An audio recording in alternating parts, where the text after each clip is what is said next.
সুপ্রিয় দর্শক, ফিরে এলাম আমাদের অনুষ্ঠানের দ্বিতীয় অংশে, অতিথি পর্ব। আজকে আমরা যাকে পেয়েছি সে নতুন প্রজন্মে লোকগীতিতে আপনাদের মনোরঞ্জন করে আসছে। তার নাম হচ্ছে সন্দীপন দাস। সন্দীপন, তুমি আমাদের অনুষ্ঠানে এসছো, তোমাকে অনেক অনেক শুভেচ্ছা।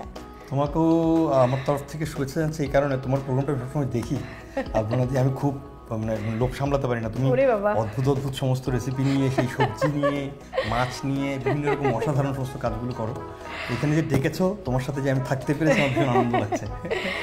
আচ্ছা, তো সন্দীপন, তুমি আজকে কি রান্না করবে? আমি আজকে, তুমি এখন তোমার তো তুমি যেটা বলো সেটাই। তুমি তো রান্না করছো, না করবো কি আমি? না তুমি করবে। আচ্ছা, তাহলে প্রিয় দর্শক, সন্দীপনের জন্য আমি রান্না করব এই গরমে খেতে ভালো লাগবে, রিফ্রেশিং এরকম একটি ডাল, যার নাম হচ্ছে তেঁতোর ডাল। তাহলে চলুন এই তেঁতোর ডাল রান্না করতে কি কি উপকরণ লাগে সেটা একটু দেখে আসি। তেঁতো ডাল তৈরি করতে আমাদের লাগবে সেদ্ধ সোনা মুগ ডাল বড় 1 কাপ, সয়াবিন তেল 1 কাপ, ঘি 1 কাপের 4 ভাগের 1 ভাগ, করলা স্লাইস আধা কাপ, হলুদ গুঁড়ো 1 চা চামচ, শুকনো মরিচ 4-5টি, তেজপাতা 3-4টি, সরিষা সামান্য পরিমাণ, আদা বাটা 2 টেবিল চামচ, চিনি সামান্য পরিমাণ এবং লবণ স্বাদ মতো। দেখলেন তো কি কি লাগে। তাহলে আমরা এখন রান্নায় চলে যাই। সন্দীপন, এই গরমের মধ্যে আমি একটু রিফ্রেশিং রান্না করছি আজকে, হ্যাঁ, যেন খেতে ভালো লাগে। এবং গরমে তো জানোই মানে ভীষণ ভালো, হ্যাঁ, তেঁতোটা খুবই ভালো। এবং এই তেঁতোর ডাল রান্না করার জন্য আমি নিয়েছি তোমার সোনা মুগ ডাল। হ্যাঁ, সোনা মুগ ডালটা না একটা আলাদা ফ্লেভার আছে এবং সিদ্ধ হওয়ার পরে টেস্টটা খুব ভালো আসে। খিচুড়ি টিচুড়িও তোমার সোনা মুগ ডালটা ভালো। তো ডালের একটা বৈশিষ্ট্য জানো তো, ডাল কিন্তু ঠান্ডা হয়ে গেলে রান্না করার পরে ঘন হয়ে যায়। হ্যাঁ, কাজেই আমাদেরকে সবসময় ডাল রান্নার সময় একটা কনসিস্টেন্সি, আপনার পছন্দ মতন একটা ঢিলা কনসিস্টেন্সি করে নেবেন, যাতে ওটা ঠান্ডা হলে মানে প্রয়োজন মতন লিকুইফাইড থাকে আর কি। তো আমি একটু হলুদ দিয়ে আর নুন দিয়ে ডালটা সেদ্ধ করেছি। হ্যাঁ, নুন দিলাম। এখন আমি এটাকে বলক আসতে দেবো, এর মধ্যে আমি একটু চিনি দেবো। আচ্ছা, সত্যি কথা বলতে কি, এটা একটা ওপার বাংলার রান্না। হ্যাঁ, চিনিটা মানে দিলে পরে কি না, আসলে কি জানো, আমাদের দিকের রান্নায় কিন্তু আমরা ডালে কখনো চিনি দিই না, কিন্তু এই তেঁতোর ডালটা ওদিককার রান্না, এবং আমি খেয়ে দেখেছি যে আসলে একটা অসাধারণ মাত্রা যোগ করে। এবং প্রিয় দর্শক, আপনারা নিজেরা রান্না করে খেয়েই বুঝতে পারবেন। আমাদের কাছে একটু অপরিচিত হলেও আপনারা রান্না করে খেয়েই পরিচিত হয়ে উঠবেন। আচ্ছা, আমি এখন এই চুলাইটা বসিয়ে দিই। আমাদের ফার্দার আরেকটা কাজ আমরা করি। এই তেঁতোর ডালে তেঁতোর কিন্তু খুব বেশি ভূমিকা নেই, হালকা একটা এফেক্ট আমরা তেঁতো এফেক্ট দিব। কিভাবে দিব? করলা বা উচ্ছে আপনারা করবেন কি, পাতলা পাতলা করে কেটে নিয়ে বেশ খানিকটা লবণ দিয়ে ভালো করে এটাকে রগড়ে নেবেন। রগড়ে নিলে এটার তেঁতো পানিটা বেরিয়ে যায়। তারপর সেটাকে জলের তলে দিয়ে একটু খলিয়ে নিয়ে ধুয়ে চিপড়ে নিলে সেটা কিন্তু তেঁতোটা কমে যায়। হ্যাঁ, থাকবে একটু তেঁতো থাকবে। তুমি আমাকে একটু তেলটা দাও। Thank you. সন্দীপনের রান্না করার অভ্যাস আছে? রান্নার প্রকার অভ্যাস থেকে বড় কথা কি, আমি রেসিপিগুলো যখনই করি, কোনো প্রোগ্রাম দেখি, বিশেষ করে তোমার প্রোগ্রামগুলো দেখি তো আচ্ছা, ভীষণ মনোযোগ দিয়ে দেখি। এর মধ্যে তুমি কি কি করছো সব কিন্তু আমার এক ধরনের মুখস্থ হয়ে গেছে। বাবা, তোমার এমনি রাখতে ভালো লাগে? ভীষণ রকম। ও বাবা, তাহলে তো খুবই ভালো, খুব রিফ্রেশমেন্ট। কিন্তু জানো, অনেকে আছে না যারা রাখতে ভালোবাসে, তারা কিন্তু যখন খুব স্ট্রেসড আউট থাকে রান্না করলে কিন্তু মন ভালো হয়ে যায়। হ্যাঁ, মানে অনেক রিলিজ। আবার কারো কারো জ্বর আসে রান্না করতে, তাদের কথা আলাদা। তো সন্দীপন, তুমি তো নতুন একটা সিডি বের করেছো না? হ্যাঁ, আমার একটা নতুন অ্যালবাম এসেছে। এটা একদমই ফোক। কোথা থেকে বের করলে? এটা বের করেছি আমাদের জি সিরিজ কোম্পানি থেকে। আচ্ছা। এবং এটার মিউজিক অ্যারেঞ্জমেন্ট হচ্ছে কলকাতার কৌস্তব সেন বরাট বলে একটি ছেলে, ইয়াং ছেলে কাজ করেছে। আচ্ছা। আমি বরাবরই এখানকার প্রতিযোগী যশা যারা কম্পোজার, ওদেরকে দিয়ে কাজ করেছি। একটু ভাবলাম যে নিজেকে একটু টেস্টটা চেঞ্জ করি, দেখি ওখানে ওপার বাংলার একটু কম্পোজিশন যদি হয়। আচ্ছা আচ্ছা। তো এখানে চিটংয়ের বিখ্যাত ব্যক্তিত্ব আশকর আলী পণ্ডিত, হ্যাঁ, তার আব্দুল গফুর হালি, আচ্ছা, সেন্ট মার্টিনস দ্বীপের আব্দুল রশিদ, এদেরকে নিয়ে, এদের গান নিয়ে আমি সাজিয়েছি। আচ্ছা। আশকর আলী পণ্ডিত হচ্ছে প্রায় 1846 সালে ওনার জন্ম। হ্যাঁ। তো ওই তাই ওনার একটি গান আছে, বিখ্যাত গান, যে কি জ্বালা দিগালা মোরে, নয়নের কাজল পরাণের বন্ধুরে, না দেখিলে পরাণ ফুরে। তো এই গানটি আমি করার চেষ্টা করছি। অ্যারেঞ্জমেন্টটা যেহেতু একদমই অধিকার, হ্যাঁ, প্লিজ একটু যদি দর্শকদেরকে যদি একটু একটু শুনিয়ে দাও। কি জ্বালা দি গেলাম রে নয়নের কাজল পরাণের বন্ধুরে, না দেখিলে পরাণ পুরে, না রাখি মাটিতে না রাখি পাটিতে, না রাখি পালঙ্কের পরে, সিথির সিন্দুরে রাখিব বন্ধুরে, সিথির সিন্দুরে রাখিব বন্ধুরে, বেরিয়ে রে সমীরে, কি জ্বালা দি গেলাম রে। প্রিয় দর্শক, আমার গায়ের সব লোম দাঁড়িয়ে গেছে, অসাধারণ ঝমঝম করে ওর কণ্ঠ, দারুণ দারুণ, আপনারা সবাই শুনবেন, সত্যি অপূর্ব অপূর্ব। এবং আমি অ্যালবামটি উৎসর্গ করেছি, এখন বেঁচে আছেন উনি লিভিং লিজেন্ড বলে ওনাকে, উনি আমাদের যে আঞ্চলিক গানের রানী শেফালি ঘোষ হয়েছেন ওনার কারণে। আচ্ছা আচ্ছা, আব্দুল গফুর হালি, ওই চাচাকে আমি প্রচণ্ড পিতার মতো শ্রদ্ধা করি, ওনাকে আমি উৎসর্গ করেছি অ্যালবামটি।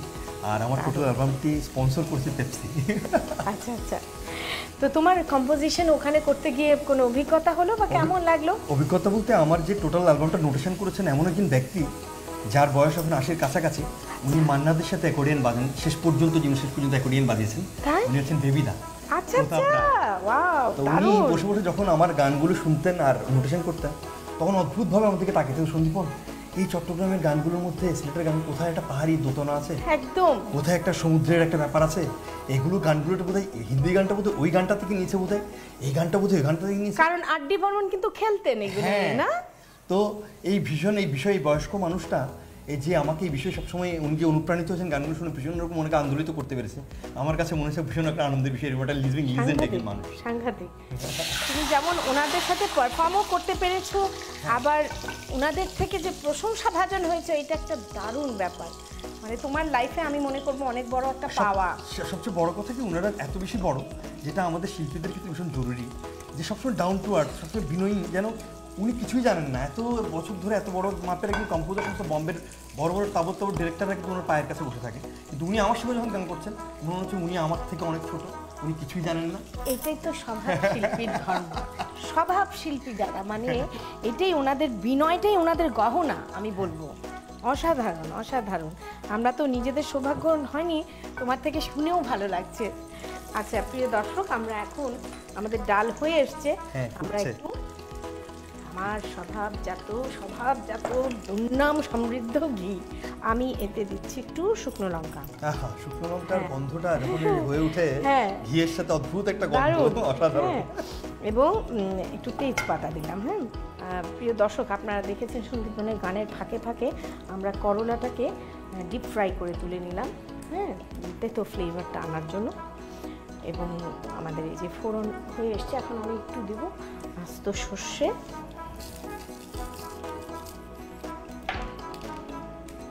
সাধারণত আমরা কি করি, ফোড়ন দিতে গেলে তো এরকম ভাজা অবস্থায় আমরা জিনিসটা ঢেলে দিই। এখন আমরা আরেকটা বিশেষ মাত্রা দেব, সেটা হচ্ছে আদা বাটা। এই আদা বাটার জন্য কিন্তু একটা অপূর্ব স্মেল হবে, জানো? এইটা এখন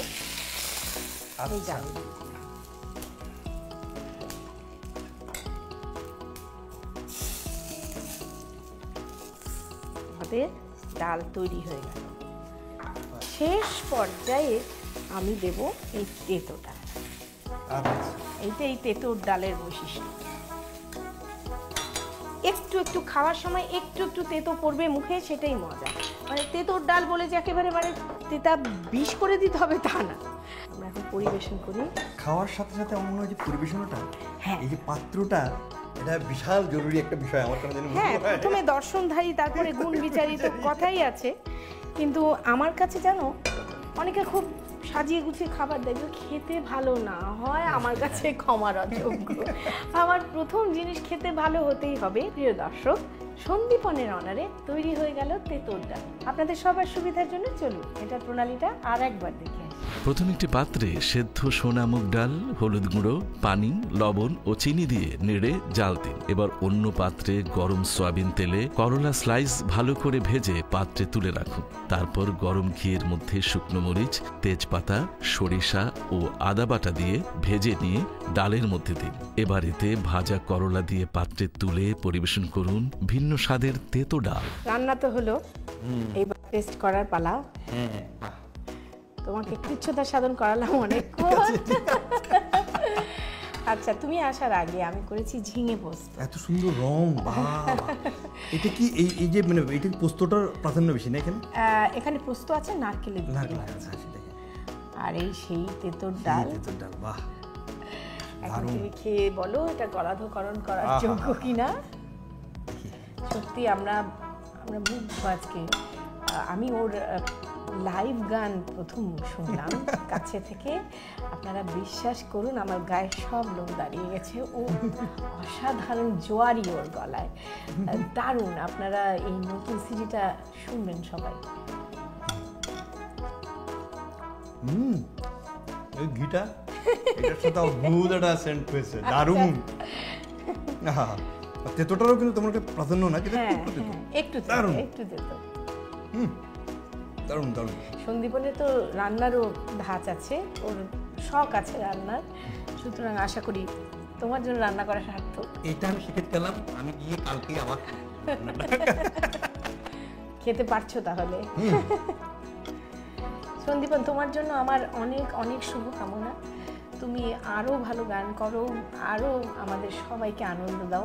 তুমি আজকে সময় করে আমাদের অনুষ্ঠানে এসছো, তোমাকে অসংখ্য অসংখ্য। আমার ভীষণ আনন্দ হচ্ছে যে তুমি একটা সঙ্গীত পরিবারের মেয়ে, তুমি রান্নার অনুষ্ঠানটা করছো, এবং তুমি যে বললে যে তুমি গান গাইছো, তোমার কণ্ঠে জোয়ারি, তোমার ভাষার মধ্যে একটা সঙ্গীতের বিষয় রয়ে গেছে। ভালো লাগলো। আর সবচেয়ে বড় কথা, এই তোমার প্রোগ্রামের মাধ্যমে দেশ টিভি আমাকে পৌঁছে দিল তাদের কাছে। তো সবাই, আর যে কথাটা বললাম, আমি যে আমার একটা অ্যালবাম বেরিয়েছে, একটু অ্যাডভার্টাইজমেন্ট করে ফেলি। আপনারা সবাই অ্যালবামটা কিনবেন। টোটাল অ্যালবামটা হচ্ছে ফোক অ্যালবাম, আমাদের চট্টগ্রাম, সিলেট এবং কিছু প্রচলিত গান নিয়ে, এবং অ্যারেঞ্জমেন্টের মধ্যে এবং সাউন্ডের মধ্যে একটা নতুনত্ব নিয়ে এসেছি। তো এই কামনা করছি, সবাই ভালো থাকবেন, আর এরকম পরিমিতি রান্না আর খাওয়া সবসময় খাবেন, যাতে অসুস্থ হয়ে না পড়ে। তাহলে প্রিয় দর্শক, দেখলেন তো ঝিঙে পোস্ত আর তেঁতুর ডাল। আশা করি সবাই রান্না করবেন, খাবেন, আর আমার কথা মনে করবেন। আগামী সপ্তাহে আবার দেখা হবে। তার আগ পর্যন্ত সবাই খুব ভালো থাকবেন।